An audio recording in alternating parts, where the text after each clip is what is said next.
طبعا يا كابتن، وحتى اهلي زعلوا مني، يعني اهلي زعلوا مني في الموضوع ده. وانا مين يعني والدك اتكلم معاك؟ اكيد ايوه زعلوا مني، فضلوا فتره اصلا يا كابتن ما يكلمونيش بسبب الموضوع ده.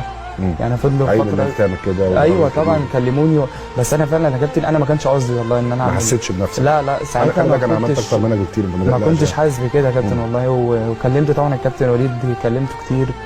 اخر المعسكر ده كلمت الكابتن شناوي وتواصلت مع الكابتن وليد، والكابتن وليد كلمني، ومفيش اي حاجه ما بيني وما بين الكابتن وليد خالص. ما تزعلش مفيش اي حاجه يا كابتن. انا بحترمه وهو تاريخ طبعا، تاريخ في النادي الاهلي يا كابتن كبير، ومفيش اي حاجه ما بيني وما بين الكابتن وليد. وبعتذر له تاني على الهوا ان انا ما كانش قصدي ان حاجه زي دي تحصل، وبعتذر للنادي الاهلي وجمهور النادي الاهلي على اللي حصل مني، ان انا ما كانش قصدي ان انا اعمل حاجه زي دي. واكيد مع الوقت بتعلم، يعني بتعلم